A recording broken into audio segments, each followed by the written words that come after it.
cricket is not just about dazzling stroke play or aggressive dominance. It is also about resilience, determination, and sheer mental toughness. Few cricketers embodied these qualities better than Steve Waugh, one of the greatest batsmen and captain of his era. His ability to stand firm under pressure and grind out match-defining innings made him a legend in the game. One such memorable knock came in the third test of 1997 at Centurion, where Steve Waugh played a gritty, unbeaten 60 not out of 179 balls in a battle of skill, patience, and courage. This innings was not just about runs. It was a statement, an exhibition of defiance against one of the most fearsome bowling attacks of that time.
Dave, that record partnership of 385, and that's just about what is needed again from these two. Allan Donald from the Henops River End, and the first ball of the day going through nicely to wicketkeeper Dave Richardson with a little wedged, dropping short of Cullinan at first slip. It's extraordinary how many edges we've seen not carry on a pitch that has really had good carry from time to time. It's been a bit too paced, and this was one of the slower ones. If this had been edged a little bit finer, then it would have given wicketkeeper Richardson a chance, but as soon as it gets out to outside first slip, 28.4, that's useful for a wicketkeeper. Nasty one, but safe over the slips.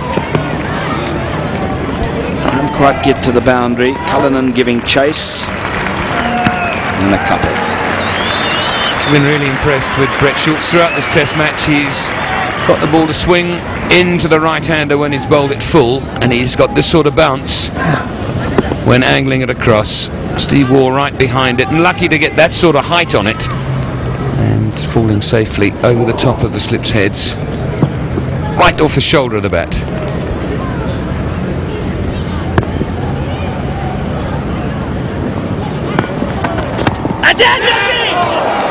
I think there might have been a bit of bat there. McMillan lunging forward, trying to make the catch at Silly Point.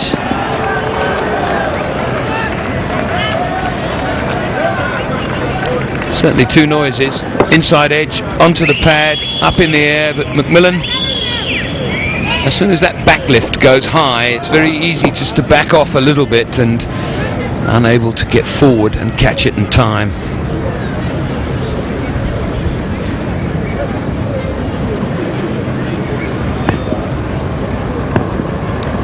Brett Schultz to Steve Waugh. All 4 lucky runs. That might have been a few more, Robin. It nearly hit the helmet. Very nearly 5. I think if it hit the helmet, it would have just gone into it and stayed there. Helmet is gaping open there. There she goes, and just past the post, as it were. Valiant effort from wicketkeeper David Richardson, but virtually impossible to stop those, going in exactly the wrong direction until the inside edge takes place.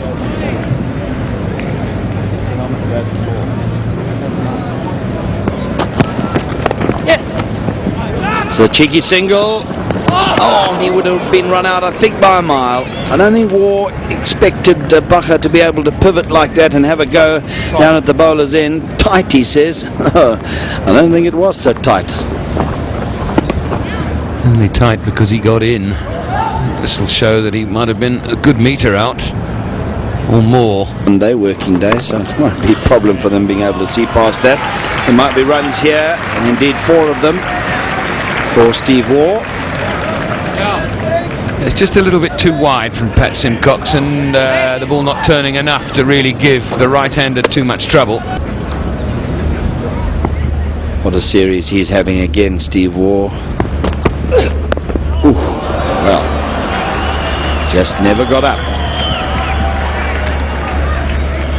Well, that's what makes batting so difficult on this pitch. It's had varying bounce throughout the match virtually. Now it's banged in, bouncer length, and just hits him on the thigh pad and crouched. If it hadn't pitched outside leg stump, there might have been reason for an appeal for LBW, can you believe? That's a handsome shot, using his feet well, and to the onside of the wickets down at the bowler's end. That's 4 runs for Steve Waugh, brings up yet another 50 in his wonderful career, and it takes the Australians in front. That's his 33rd 50 to go with 12 hundreds for Australia.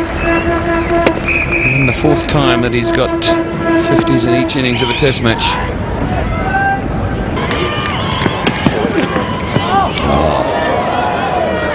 Well, it amazes me how when he goes so wide of the crease, he still gets the ability to go and make it go away from the right-hander. Yeah, that's not swing, that's seam, and a perfect sort of length to bowl to Steve Waugh. He roots himself on the back foot there, gets right on the back foot, and if you can get it up there, sometimes, yeah, if it leaves him, he's in trouble.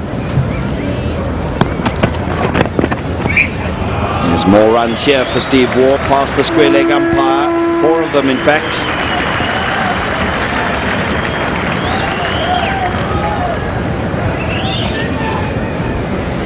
This stroke, he plays as well as anybody. Doesn't fall across. The Centurion pitch had something for the fast bowlers, and South Africa unleashed their full artillery, featuring some of the most dangerous pacers of that era. Allan Donald, Schultz, Jacques Kallis, and Lance Klusener were breathing fire, testing Steve Waugh with pace, bounce, and movement. The conditions were tough, and the batting was not anything easy. Yes, Steve was unshaken. He did not let the relentless pressure break his concentration. While wickets stumbled around him, he stood like a rock, absorbing 179 deliveries over 266 minutes. His inning was a masterclass in patience and shot selection. With his signature resilience, Steve Waugh carved out exclusive boundaries. One can example of precision and control rather than brute force. One of the defining moments of the inning was Steve Waugh's battle with Allan Donald, South Africa's speedster. Known for his aggressive and fiery spells, Allan Donald was charging in, trying to unsettle Steve Waugh with short balls and late movement. But the Australian maestro held firm. He swayed away from bouncers, left deliveries outside off stumps with confidence, and pounced on anything remotely loose. With every passing over, Steve frustrated the British bowlers, showcasing why he was regarded as one of the most mentally tough batsmen in cricket history.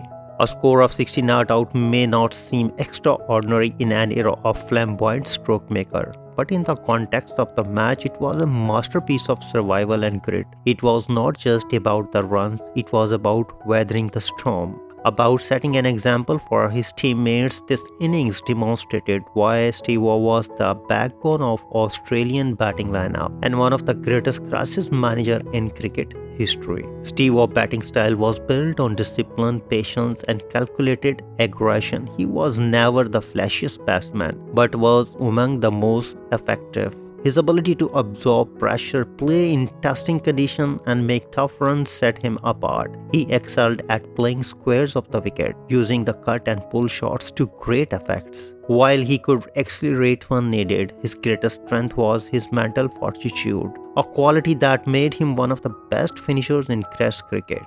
His innings at Centurion in 1997 was a reminder that cricket is not always about scoring quickly, but about knowing when to dig in, fight hard, and outlast the opposition. A true legend of the game, Steve Waugh's legacy lives on as an inspiration to cricketers who aim to master the art of resilience and match-winning temperament. If you like this video, please comment, share, and subscribe. Thanks for watching.